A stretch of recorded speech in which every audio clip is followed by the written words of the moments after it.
Hilangnya Brandon Swanson memunculkan spekulasi dia terjebak di dimensi lain. Apakah benar Brandon terjebak di dimensi lain? Inilah cerita hilangnya Brandon Swanson yang misterius. Brandon Swanson lahir pada tahun 1989. Brandon adalah seorang mahasiswa yang berusia 19 tahun kala itu. Dia dikabarkan menghilang di tahun 2008.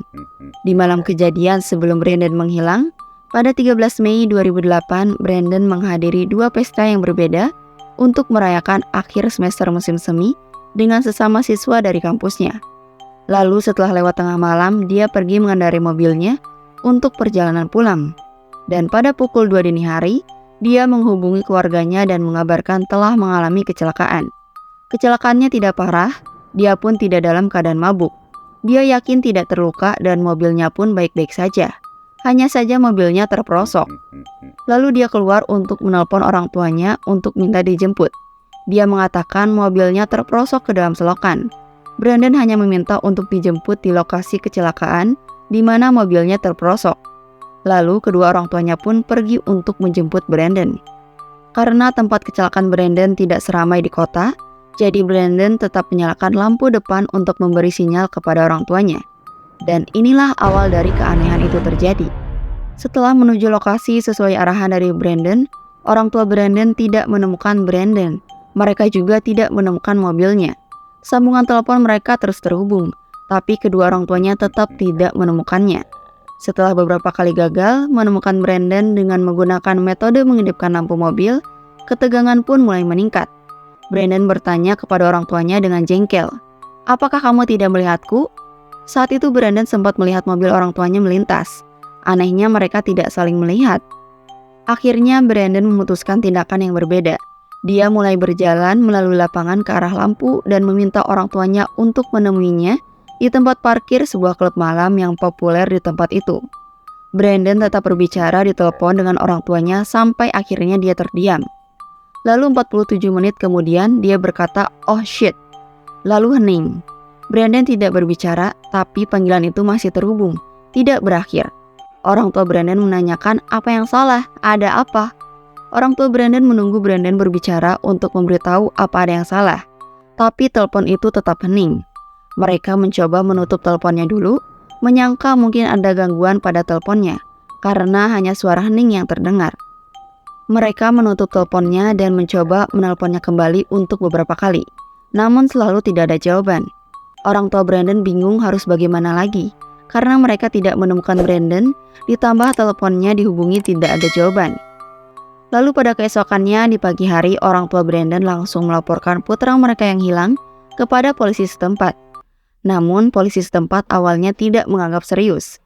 Karena Brandon sudah dewasa, polisi menyatakan bahwa itu bukanlah hal yang aneh bagi seorang pemuda seusianya untuk keluar sepanjang malam.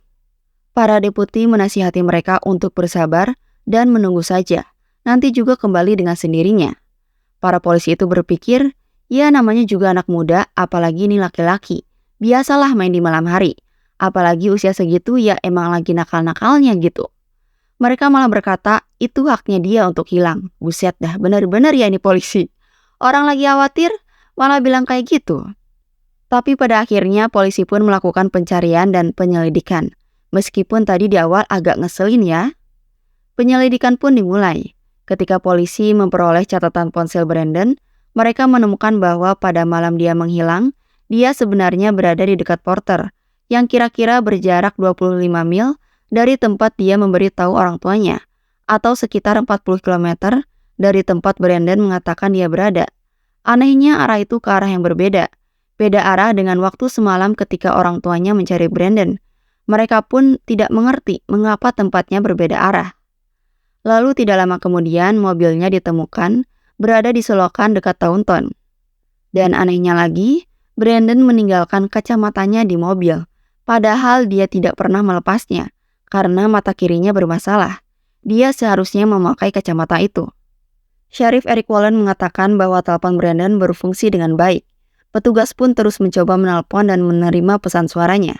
Sheriff berkata, "Kami dapat menggunakan teknologi menara ponsel untuk mengetahui dari mana asal komunikasi atau panggilan telepon terakhirnya, sehingga menempatkan kami di area itu.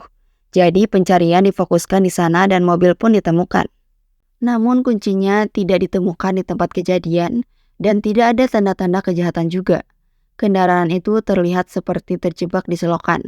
Tidak ada yang aneh tentang itu. Jika seseorang lewat, mereka akan mengira itu hanya diparkir di sana atau rusak dan macet. Pencarian dilakukan secara ekstensif, termasuk ratusan sukarelawan, anjing pelacak yang terlatih, dan pengawasan udara. Operasi pencarian mencakup daratan dan sungai Yellow Medicine, karena beberapa personil berspekulasi bahwa Brandon bisa saja jatuh ke arus dan tenggelam. Anjing pencari mencium baunya di jalan setapak dekat sungai.